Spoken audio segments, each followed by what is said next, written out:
Mimi hapa nilipo ni mjamzito, na huu ujauzito nilionao sio wa mume wangu Kai, ni wa yule rafiki yake ambaye alikuwa mchepuko wangu. Ndoa. We dada. Hivi we dada, ni mwanamke wa design gani? Kama umeamua kuishi hapa nyumbani, inabidi ufuate sheria, taratibu na kanuni za hapa nyumbani kwetu. Ona saizi mwenyewe, umependeza, umevaa vizuri. Ina maana yake hapo unatoka. Sio mtu wa kufanya usafi, sio mtu wa kuosha vyombo, sio mtu wa kupika dadangu mimi. Cha ajabu zaidi, yani mpaka sehemu unayolala wewe, mimi nikufanyie usafi. Hivi ni dada wa design gani wewe? Hivyo unajisikia vizuri unachozungumza? Na unajua unazungumza na nani? Mimi si ni dadako. Dada hiyo bongo. Hivi mimi nijifunze kitu gani kutoka kwako? Au utanishawishi kitu gani? Kwanza mtu mwenyewe umeachika kwa mume wako. Hivi dadangu, huoni hata aibu? Kweli wewe kutembea na rafiki wa mume wako? Ona huko mitaani wanavyokusema wewe. Kila ukipita, yani dadangu wewe saizi huko mtaani umechafuka. Siwezi kujifunza kitu chochote kutoka kwako. Yaani umeaibisha familia yetu. Unasemaje wewe? Hivyo unajua mtoto ana adabu wewe?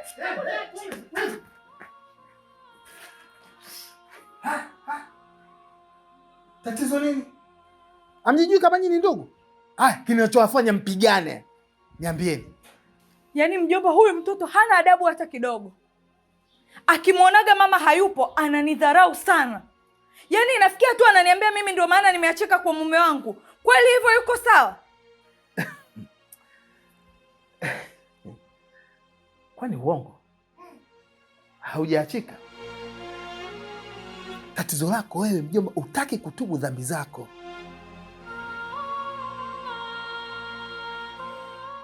Hicho sasa, ukisikia dhambi na kutafuna, ndio hili. Yupo sahihi kabisa, hajakosea, yuko sahihi kabisa. Wewe umefikia tu unatembea mpaka na rafiki wa mume wako. Kipi hapo anachoongea wewe cha uongo?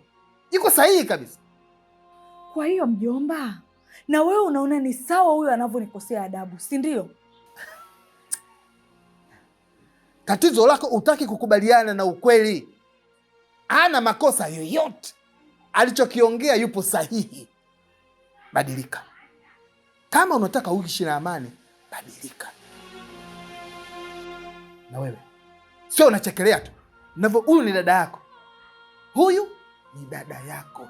Sitaki hata siku nyingine kusikia unampa maneno ya kebei. Kuja kukutia vibao. Aya, ondoka. Hakuna cha lakini bwana, nenda ndani huko.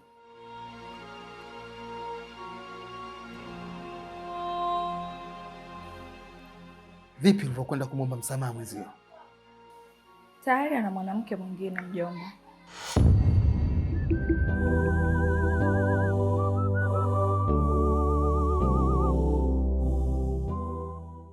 Katika hili mjomba, umeshajivua nguo.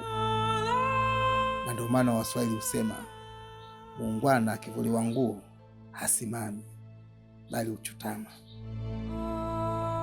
Sasa kwa upande wako ni zaidi ya fedha, maana kila unapopita mtaani idolo ni kwako tu, hawakuongelei kwa mema. Ule ulifanya ni kosa haswa. Na ndio maana hapa mtaani watu wengi kabisa hawakusemi vizuri, wanakusema vibaya. Na nikuangalia katika sura yako, umeshakata tamaa, umejawa stress. Sasa basi, ushauri wangu mimi mkubwa kukusaidia wewe urudi katika nafasi yako,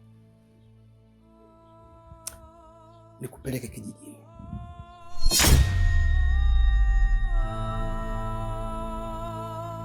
Upo sahihi kabisa mjomba unavyonishauri. Lakini mimi hapa nilipo ni mjamzito. Na huu ujauzito nilionao sio wa mume wangu Kai, ni wa yule rafiki yake ambaye alikuwa mchepuko wangu.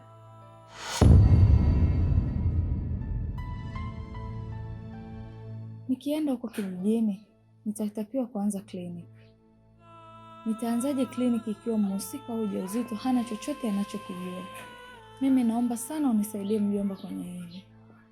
Nahitaji msaada wako. Mwenye ujauzito haijali familia yake, ajali hichi kiumbe nilichokibeba kwenye tumbo langu.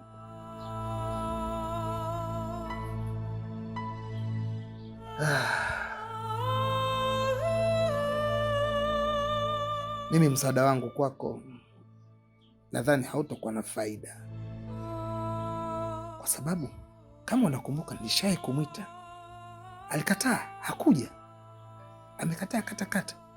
Utamshauri nini? Ila tu usikate tamaa, nenda wewe mwenyewe ukaonane naye, ukazungumze naye. Nina uhakika atakuelewa na mtaelewana.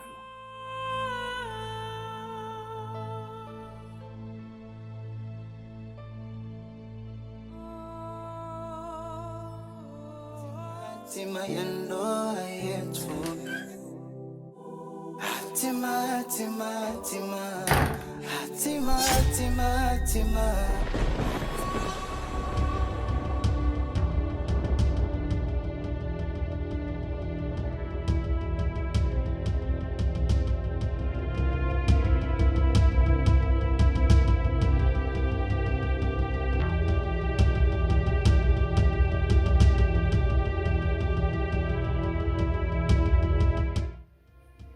Lisa, vipi sasa unakuja saizi chumbani kwangu usiku bila taarifa yoyote? Alafu mkononi umeshika kisu, maana yako nini sasa?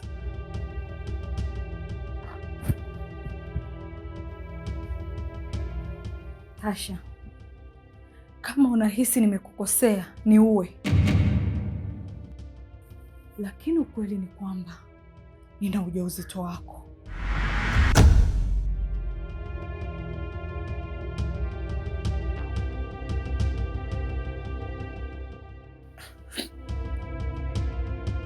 Lisa, yaani nashindwa kukuelewa. Ujauzito wangu kivipi? Wewe ni mke wa mtu Lisa, unajua. Kwa kama una ujauzito, huu ujauzito na mume wako. Mimi naweza vipi nikakupa ujauzito? Wewe ni mke wa mtu bwana. Mimi ni mtu mzima. Najitambua kabisa. Nimekuwa na tofauti na mume wangu kwa muda mrefu sana. Na hakuna mwanaume mwingine yoyote niliyekuwa nakutana naye kimwili zaidi yako. Utaniambiaje leo hii kwamba ujauzito sio wako? Huu ujauzito ni wa kwako Tasha. Alafu utake usitake utanioa.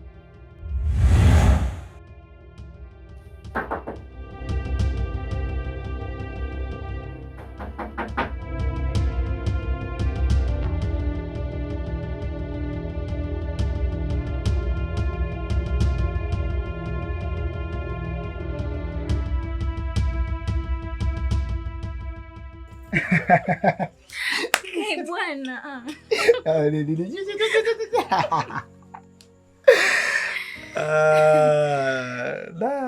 Naenjoy sana kuwa na wewe kipenzi. Naenjoy zaidi mpenzi. Sasa baby, kesho panapo majaliwa kuna surprise kubwa sana na muhimu nahitaji nikufanyie. Baby, unasema kweli? Surprise gani hiyo? Sasa nishakwambia surprise gani? Si nitakuwa shaondoa maana halisi ya surprise. Au hujui maana surprise?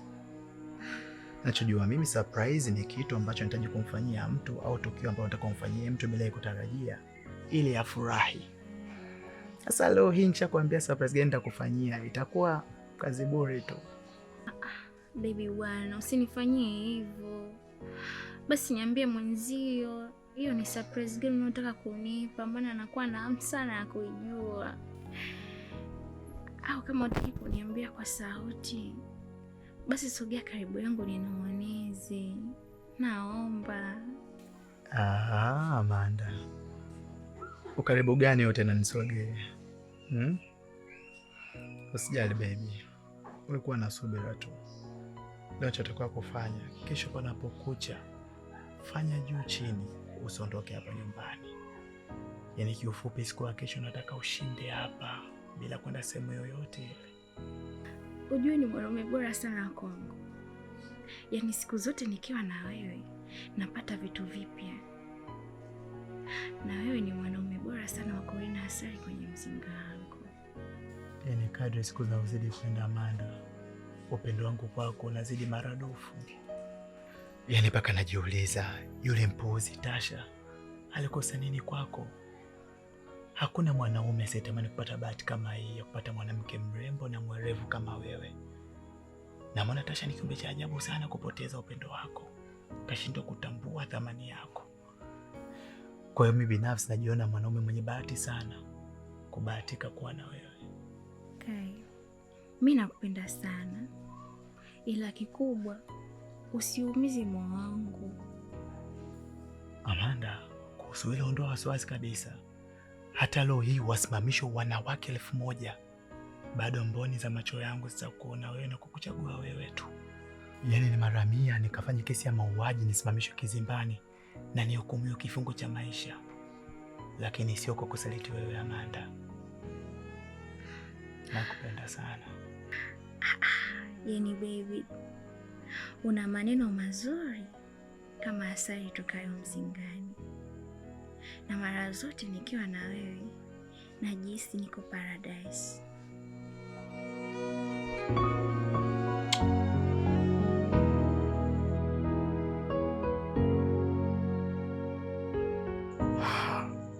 Kila kitu kipo tayari. Mimi kazi yangu tayari nimeikamilisha. Kazi ni kwako. Mshabaha, kumbuka hakuna mtu yote anayepaswa kufahamu chochote kuhusiana na hili jambo letu. Hili jambo tunalifanya mimi na wewe tu. Na kesho ndo siku ambayo nimeipanga rasmi kwenda kulipa kisasi. Kwa hiyo, usije ukafanya kosa lolote lile. Maana kosa dogo utakalolifanya litanigharimu mimi na wewe. Vipi? Bastola iko tayari? Ndiyo, ipo tayari. Lakini angalizo, ukikamatwa usinitaje. Mshabaha, tunaweza vipi kukamatwa? Mimi nimeshaweka mipango yangu yote sawa. Kikubwa zaidi, siku ya kesho pale itasikika milio ya risasi tu. Baada ya hapo, mimi naacha ndala. Kwa maana ile nyumba mimi naijua vya kutosha. Najua pa kuingilia ni wapi na pa kutokea ni wapi. Kwa hakuna mtu yoyote anaweza kunikamata. Kikubwa zaidi, kesho kunapokucha asubuhi, naomba uondoke mapema sana. Kwa maana kesho ndo siku ambayo nimeipanga naenda kuua wote wawili. Kama ukibaki kwenye mji huu, polisi wanaweza wakaanza upelelezi wao, mwisho wa siku wakaja kukukamata. Wakikukamata hautaweza kukaza, lazima utanitaja. Kwa hakikisha umeondoka. Hapana, siwezi kukutaja. Ondoa shaka kabisa. Lakini nikuondoe hofu. Kesho mapema sana mimi nitaondoka kwenye mji huu. Good boy. Okay. You can go. Good night. Okay, thank you.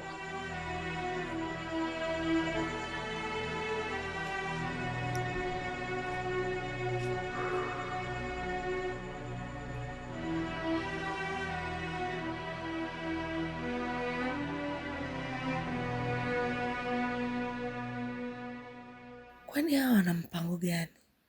Mbona nashindwa kuelewa kabisa? Na inaonekana mpango wao si salama. Hadi naogopa mimi. Mungu wangu, naomba unisaidie.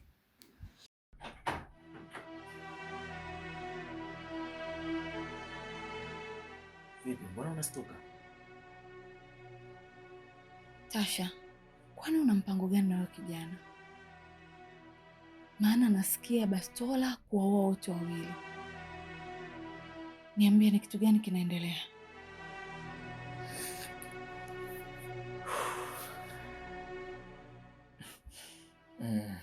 Lisa, umesema kwamba una ujauzito wangu, si ndio?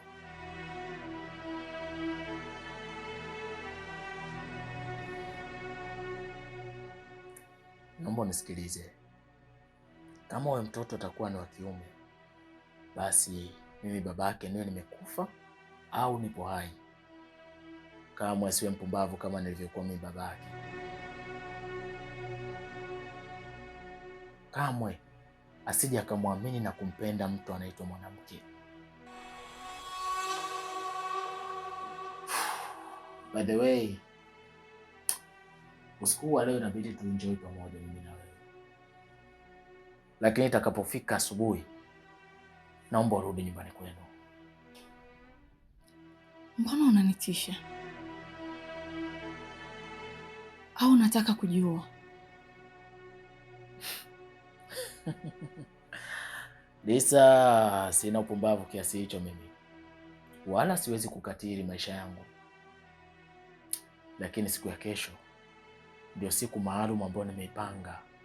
Nitaenda kuufanya moyo wangu uwe safi kabisa, kutoa kutu zote ambazo zilikuwa ndani ya moyo wangu na kufanya uwe msafi na uwe na amani kabisa.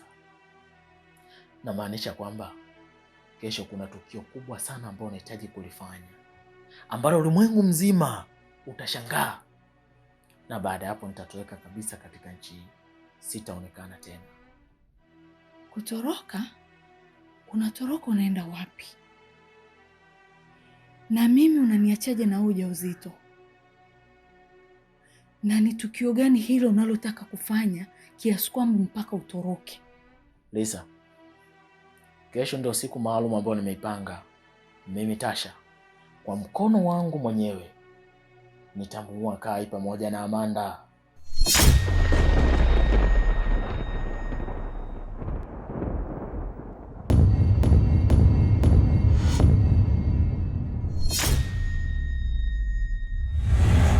Ndoa ni moja ya kiapo kile cha kufa na kuzikana. Ndani ina siri nzito, ila nje yake ina furaha. Ndoa inaweza kuwa ufunguo au inaweza kuwa kifunio. Kuna ndoa kila siku ni vilio, kuna ndoa ni furaha kila leo. Huwezi tambua, huwezi kuelewa nani ametulia, nani anajutia kwenye ndoa. Kuna watu wanapewa kila kitu ila bado wanachiti, tena hawachiti mbali, kwa ndugu mpaka marafiki. Tena utakuta mashemeji zako kumbe hao ndo viunganishi, wanajifanya wa kweli ila kumbe warafiki. Kuna watu wanatamani warudi kama